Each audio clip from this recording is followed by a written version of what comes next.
Warning, the following video has flashing lights and also includes content that may be deemed inappropriate for some viewers. Viewer discretion is advised.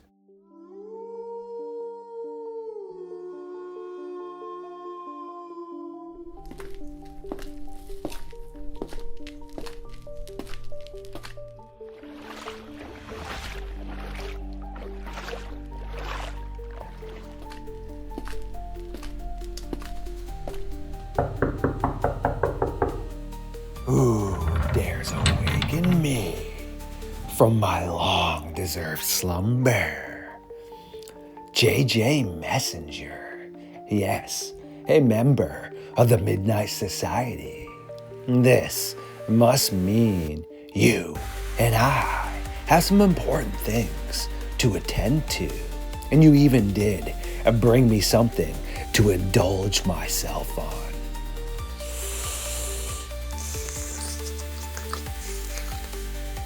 Absolutely delicious. I always love a big feast before it's time to go werewolf and dogman hunting. Mr. Messenger, would you be so kind as to throw me the key so that I can release myself from my silver chains and shackles, and you and I can go collect a few contracts that need to be attended to?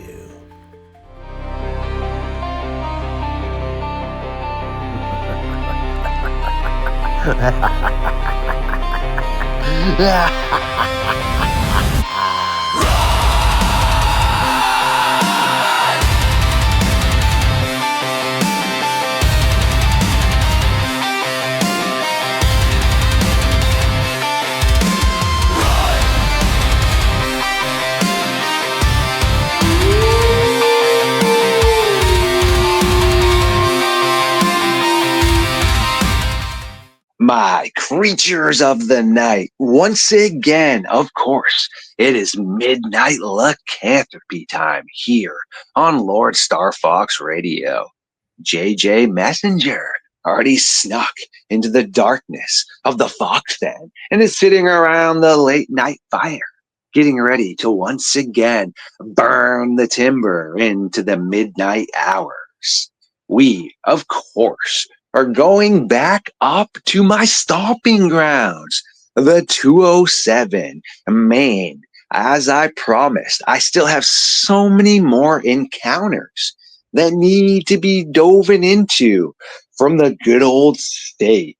JJ, my friend, I do have some contracts that are quite overdue, and the interest is extremely high. Are you ready to go collect these with me and take a walk into the madness? Oh, you bet. This is October already. We're in the Halloween season, so let's get creepy. I love it. Like I tell everybody where I'm from, every day is Halloween. Right.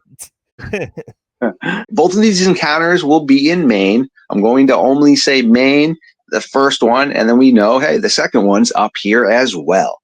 This first one, interesting, a little bit shorter. The next one, though, oh boy, that's some straight up camp nightmare fuel. We have October 1994, Bangor, Maine.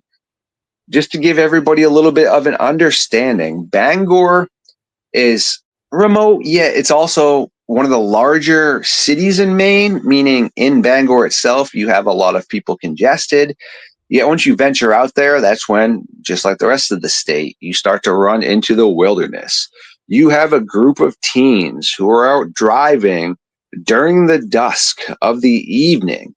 We all know what dusk is. This means you still can very well see what it is you're looking at. This isn't a time frame where misidentification could be at a max, whereas if it's pitch black and such, right, there's plenty of sunlight still, and they're seeing what's going on. Suddenly, an enormous, dark brown, shaggy, wolf-like creature, the size of what they said was a grizzly bear, was crawling across the road in some sort of strange four-legged posture as it bolted off into the brush about 15 yards or so in front of their speeding car. Before we hear what Mr. Messenger has to say about that one, it is interesting. I'm not really the Sasquatch individual. A lot of y'all are in my squad. It's interesting, just not what I dive into. Yeah, I've heard that spider walk from y'all's side over there. Yet I've also heard this now numerous times from the good old Dogman side over here. Adds a little bit more flavor to the good old brine here, meaning, well, wait a second. Could the Gugway actually be this Dogman in certain instances where people aren't really getting a chance or aren't describing a tail, but they're seeing that elongated snout? Keep in mind, it's just a movie, but it does a really good depiction of what some of these larger baboons would have looked like back then. Supposedly, the Dinopithecus only went extinct around 10,000, 11,000 years ago in Gladiator 2. They fight man-sized baboons that are absolutely terrifying. I'm telling you, too, you get a quick Google search, elongated snout, crazy howls, quadrupedal, bipedal, articulated hands, manes, enormous, canine-like teeth, glowing eyes. Interesting stuff. What are you thinking, man? Oh yeah. There's a lot of possibilities going on there, with the baboon faced entities. Gladiator 2 has that scene. I have to watch that now. Yes, it's got a scene with the Dinopithecus, these giant baboons that are fighting some of the gladiators, man, and they do such a great depiction of visually how terrifying that would be. These baboons are right up in their face. Wow. That sounds exciting. Yeah, there's a lot of possibilities going on to what this could have been. Now the only thing that's really huge up there in Maine are obviously moose. Yes. But moose would have prominent antlers. Most of them, not necessarily, and they wouldn't be crawling low. No. They would be up on their tall, skinny legs. Yeah, what the heck? What the heck? I mean, are there wolves in Maine? That is such a brilliant question right there. A little nerd out. A lot of people don't realize moose, as well as hippopotamuses, are actually some of the most dangerous animals in the world. Everyone likes to think, of course, grizzly bears, tigers, Nile crocodiles, great white sharks. Don't get me wrong, they're all gnarly too. And yes, they are dangerous. Moose up here cause some pretty interesting ruckus. You would have to be really confused as to of what the local wildlife is to think that a moose looks anything like a grizzly bear or a canine. As far as I know, we don't have grizzly bears up here, yet we do have black bears. Canada is right above us. What do these grizzly bears and these wolves just get to a border where all it is literally just you step over some snow and you're in Canada to the United States? If we're a pack of wolves here or a grizzly bear, do I look over at you, hey JJ, oh, I think we're out of Canada now. We can't be here. This is Maine, right? We just turn around and leave? No. Animals reclaim what was theirs at points in time. What do you mean, Star Fox? Well, look at down in Arizona. Jaguars used to inhabit Arizona until they were, well, shunned. Recently, 11 of them have been seen coming up from South America. Well, wait a second. Why? Because they used to live there. These things stay inside of animals. They will always reclaim something once people have dissipated the area. Look at Chernobyl right now. I mean, it's a different story, but that's just an example. No humans have been there for quite a long time. All these animals have come back in and reclaimed this as their territory. Just some pretty interesting stuff, man. I don't see any reasoning why there couldn't be a wolf up here. Look at a little while ago, all the way from the Midwest, they had a mountain lion that unfortunately was hit on the highway in Pennsylvania. People picked it all up on trail cams all across the United States as it was going to the East Coast from the Midwest. And it made it all the way to Pennsylvania, dude. Wow. It would be hard to imagine a wolf being compared to a grizzly bear being that large, unless, of course, it was what they call a dire wolf, which which is a cryptid, an unknown possibility that's out there. Yes, again, super interesting. A lot of people don't realize the dire wolves have no relation to wolves at all. They're actually related to jackals. There's a lot of people that think Canadian gray wolves are probably around the same size of what a dire wolf would be. What do you mean, Star Fox? Hey, it's a quick Google search. Look at a North American gray wolf, still large, and look at a Canadian one. There's a video from Saskatchewan where a guy is walking his dog. Once you've seen it a couple times, you can immediately pick where the ears are pointed up in the corner. You've seen it. But the first few times, you don't even see this enormous jet black wolf creature that is pushing itself down to the ground just like any other predator. This guy decides to let his dog run up and say hello. This thing then gets up. It's got like a mane spur, does look a little strangish compared to some of the other wolves. Either way, it's enormous, and it's a Canadian wolf. Big difference there, man. Oh yeah, I know that video. Yeah, that's a huge wolf. Such a big wolf in that video. Very, very intimidating. Again, now, let's take that example real quick. Anyone out there can search that. I actually believe it was submitted to us. It should be down under the potential Dogman evidence on my page because we did some work on that. Wolves stand up on two legs all the time to look over tall grass down at their prey. It's heavily documented. If you're not seeing the paws and you're just seeing its legs kind of hanging down as it's standing up, well, look how big that wolf is right there. If that wolf was standing up, overlooking something towards us, and we couldn't see its paws, you just saw its arms hanging down, and that was looking in your window, would that not look like a massive canine-like person?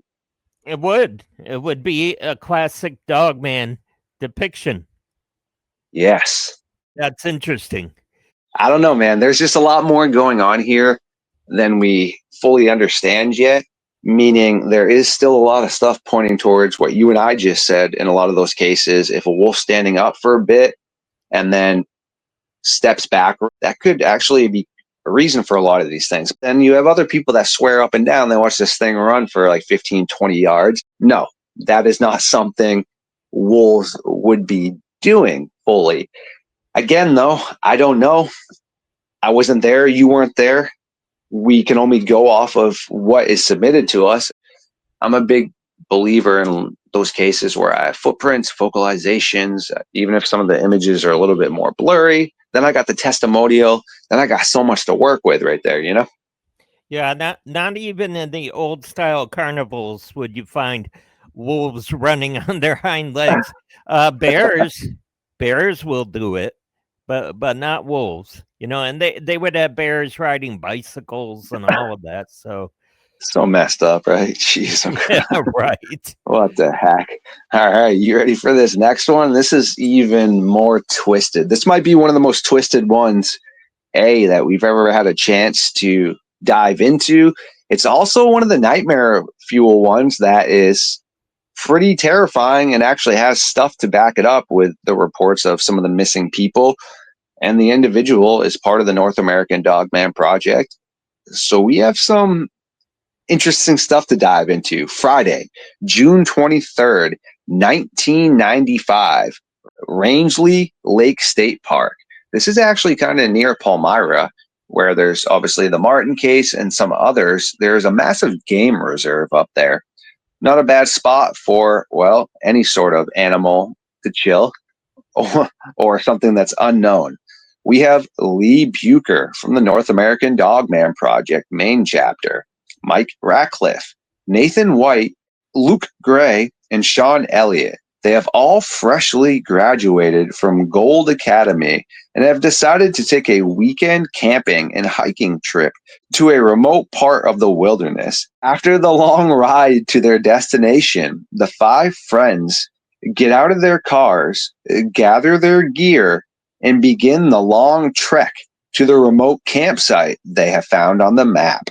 After setting up their tents, the men eat dinner, and Lee agrees to go down to the stream to fill up a bucket with water so that they can put out the fire later.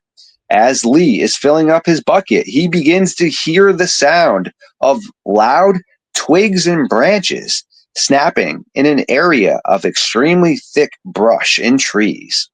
Stopping, Quickly and turning his head, Lee catches the sight of a massive, jet black, wolf like creature slowly moving behind a tree after realizing it had been noticed. Trying to figure out what he had just witnessed, Lee noticed how the forest has become completely silent. Brushing it off as nothing and maybe the fact he was tired, he shook his head, rubbed his eyes, and began returning to his friends.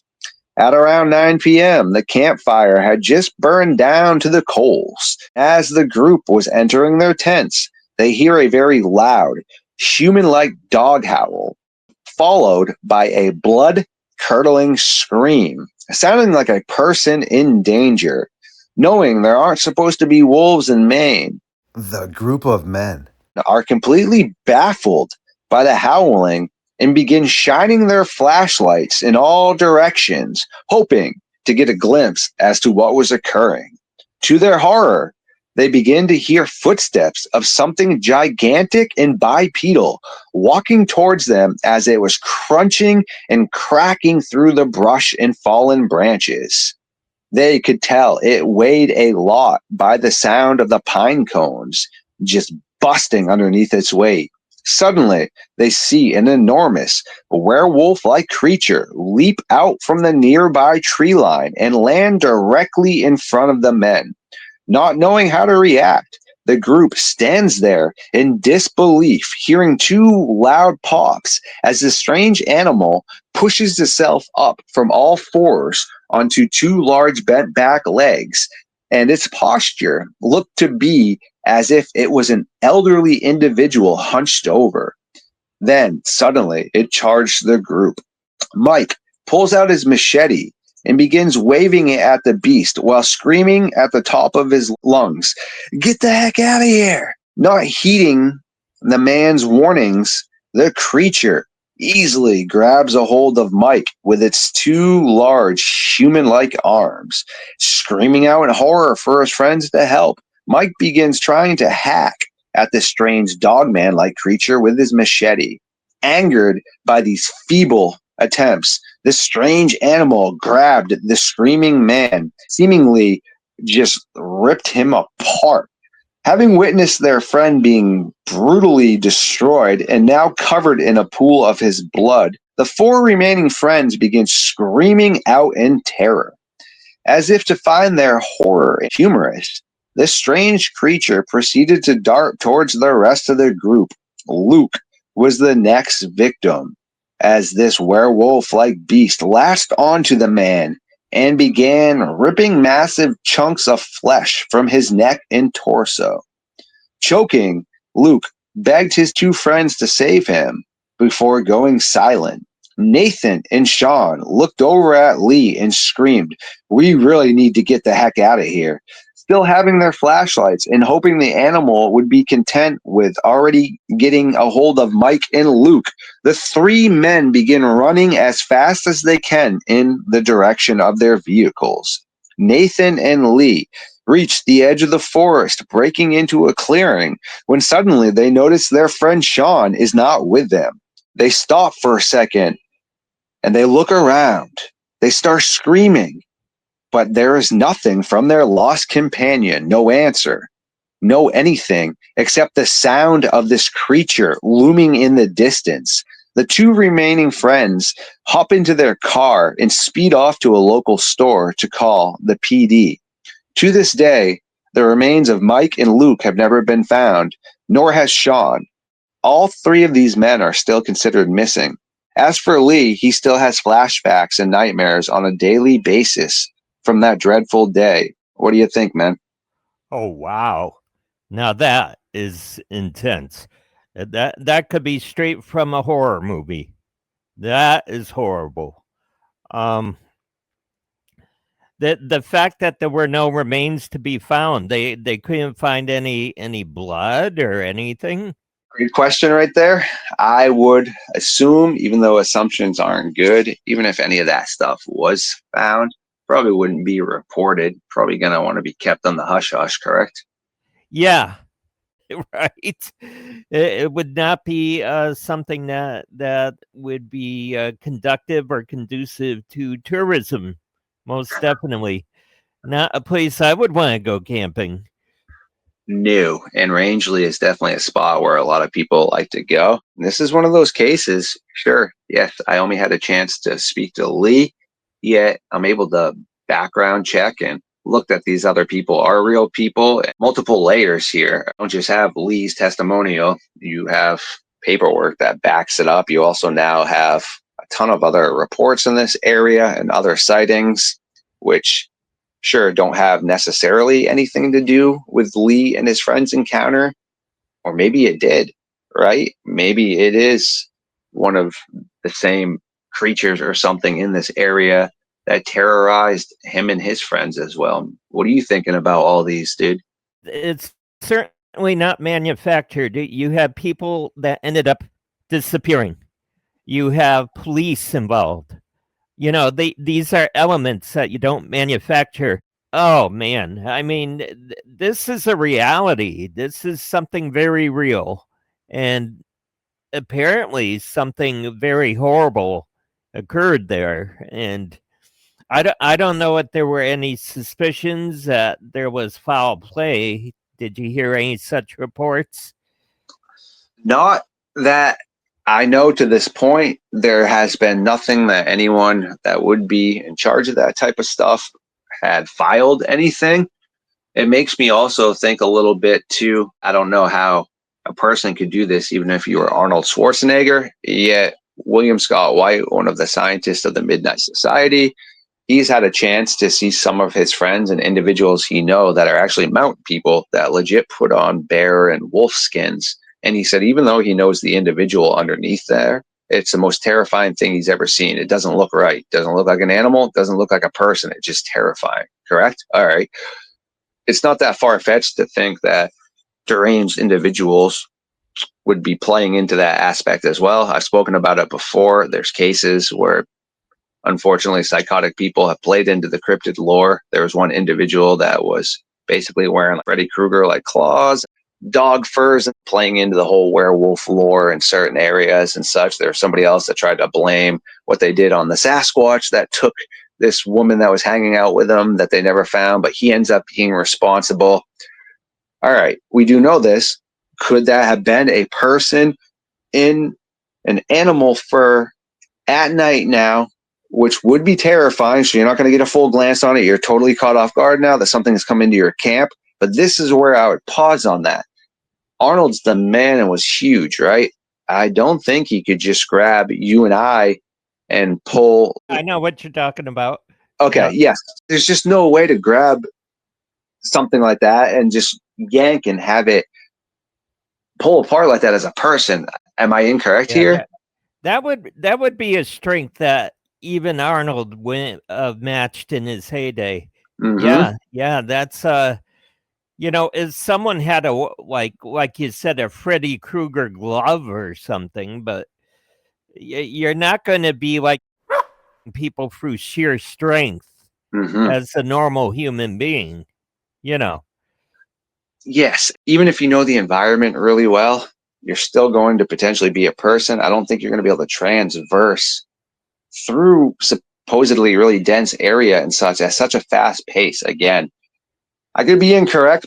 And then there were the howls that they were hearing. I take it that they weren't normal human style screams that could be like, oh, there's just a person out there who's screaming in the woods. Good question again. No, they said it sounded very animalistic, but also humanish kind of, which I do encourage everyone though. Animals make some gnarly vocalizations. Even coyotes in general make some really interesting and scary vocalizations that sound like someone screaming. I remember when I was younger out in the forest at a pretty remote spot, got out of the car, it's pitch black where we were, and you could just hear, I don't know how far away they were, just a whole group of coyotes seemingly like laughing like all crazy and stuff. It sounded like a big gathering of the forest or something in the middle of the pitch blackness, right? And now you got hyenas. They make all kinds of creepy noises. They sound like they're laughing. They also can sound like they're talking. A lot of times when people are in the forest and they think that they hear laughing or some sort of language that they can't understand what's being spoken. Real high probability they could be hearing hyenas. I encourage everyone to go check out their vocalization variations. Insane. And then we already talked about the whole baboons as well. They make a ton of crazy vocalizations. Interesting. Not saying that that stuff isn't occurring. I'm just also saying animals make noises, all right? And like Forrest Galanti says, a biologist I'm a huge fan of, we only know 60% of an animal's behaviorism. That's not that good, okay? That's a little bit more than 50% of this, correct? All right. Meaning when we observe something, you're only observing a small portion of that animal status. You would literally have to have a biologist sit around every group of black bears in the whole United States, every single one of them, and watch them for years to learn 100% their behaviorisms, all right? Because most points in time, people are only observing a very small portion and also for a very small time frame. When someone is putting out information about an animal's behaviorisms, like Forrest Galanti says, you got to take that with a grain of salt at only around 60% accurate and be aware that there is a large gap of unpredictable behavior. Oh, yeah. Yeah, my first experience with this was back in the 1980s. I was camping with a friend up in Massachusetts on a farm. We knew the people that owned the farm, and it had a large apple orchard. And while camping, it sounded like a woman was being right, that kind of screaming. Like I remember springing on my lawn chair. We were watching a meteor shower. And I jumped out of my lawn chair. There's a woman in trouble, right? I got very upset and worried that someone was being. And then a pack of coyotes nearby started their noises, joining in. And then at the time, I remember saying, "Oh, that must have just been a coyote." But to this day, I'm not sure because I've never heard a coyote make this type of scream. Oh, very unnerving, very creepy event that stays with me. Right? Yes. See? Perfect example right there. It's just one of those things, no matter what. Sure, if you have a pet that you spend all the time around, you're going to know the majority of their behaviors, but come on now. I'm pretty sure people's pets still catch them off guard sometimes as well. All right. Because we don't know their behaviorisms. Like I always say, I'm not a raccoon. You're not a raccoon. What makes us think we know what a raccoon thinks? Right. Right? And as someone that's always recording wildlife in the middle of the night with digital recorders, raccoon can sound like a large animal. The sounds they come out with. So they're little bears, basically. Yeah, right. I love that you said that too. Todd Metz from the West Coast Dogman Project with my buddy Shane Michael Chris too on one of his game trail recorders outside of his house caught a raccoon that was spooked by when the light went off. So it stood up on its two legs, and on the silhouette of the side of the house, it looks like a little mini Dogman. That's good. Yes, exactly. Raccoons have red glowing eyes. So say if, 20, 30 yards away, you see a pair of red glowing eyes that are 8 to 10 feet off the ground. Why could that not be a raccoon hanging onto a tree leaning out from the side, and then it looks like it's 8 to 10 feet off the ground? Yeah, that's true. That's true. And they can grab things. The Native Americans used to call them the wandering bears. It's just important to know. Oh, yeah. And when raccoons are snarling at each other or having an altercation, it sounds like a couple of very large animals going at it. It's like you would never suspect it was these little things are unnatural. Assuming even down in your neck of the woods, even though you're up in New England like myself, fishers, we have huge, gigantic fishers up here in Maine that take people's pets, whether it's dogs or cats, take people's chickens and some of the smaller livestock, and they have grown to be the size of a medium-sized dog, or if not larger. They make some insane sounds. Fishers are one of the most vicious animals you can find in the wild. Oh, yeah. Yeah, I started researching fishers, with my audio recordings, and they can scream. Scary. Just creepy, like, well, human-like. Yes. On a super funny note, because you just mentioned that, there's a really cool, cute video of prairie dogs that are just screaming too. You must have seen that. They're like, "Wah!" Yeah, and then the other ones will scream too, and it just kind of sounds like you and I in the middle of a canyon screaming or something, but it's not. It's these little cool animals like, "Wah!" on the top of the mountains. That's pretty comical, actually, that how they can imitate. Yes. So again, super awesome stuff. It's just got to make sure we're always subjective and objective and try to, piece together everything in the best possible ways, man. Oh, yeah. Yeah, and there's also baby owls, and I learned this from my recordings too, because it sounds like a group of young primates, Mm-hmm. and they're all going, ooh, ooh, ooh, Yes. that type of thing, and it's baby owls. They sound like a bunch of chimps. Yes, exactly right there. So to the audience, don't get me wrong. I do believe, we have some baboons running around. I do believe some of these ancient animal predators are still kicking around, whether it's the Dinopithecus, cave hyenas, short-faced cave bear. Not saying any of that whatsoever. I have great friends of mine that have had encounters with strange cryptids and dogmen and all kinds of stuff. Baffling. All I'm just saying is let's just all try to be as logical as possible at first and not overreact until we got the stuff to overreact about. Oh, we have to be logical. I mean, it's easy to react emotionally when you first hear this stuff because it will surge that adrenaline through your body, especially if you're camping, especially if Yeah. you're in like a little flimsy tent. But yeah, you have to be analytical. You have to research what you're hearing. And when you rule out, fisher, raccoon, coyote, all the crazy sounds that normally occur, owls, Hmm. night birds, rule that stuff out. And if you're left with something you can't explain, then share it. And that's what I do. You guys share it. Love it, man. Preach right there, my friend. Well, before we let you get rolling, is there anything else you would like to touch base on tonight or any sort of questions you have? Then, as we always do say here on Midnight Lycanthropy, because of you, it's a ongoing awesome joke that I always tell everyone, make sure, as JJ says, do the shameless plug. So you're always getting a shout out like that too. Yes, yes. My YouTube channel is Unknowns from the Woods. Uh, my working hypothesis is that it's primarily Sasquatch, but I don't know. It could be another type of cryptid. It could be another type of animal species that perhaps is migrating down. I really have no idea what's going on with the sounds and the activity. And I do know that something has thrown things at me. And to throw, you have to grab, you Mm-hmm. have to grasp.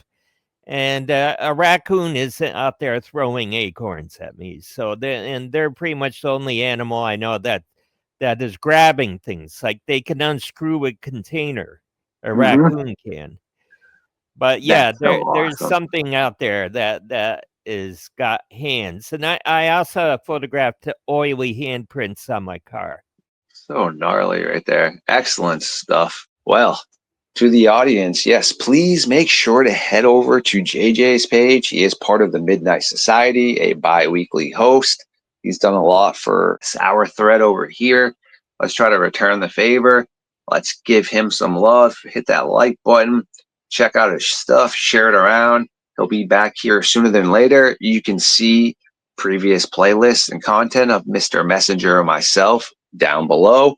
And you can also find him under the good old Midnight Society section of my squad. Thanks for kicking us with us tonight, man. Well, thank you for having me.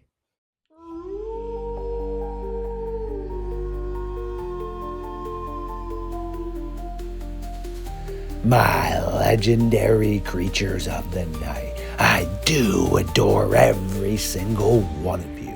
And thank you for hanging out tonight.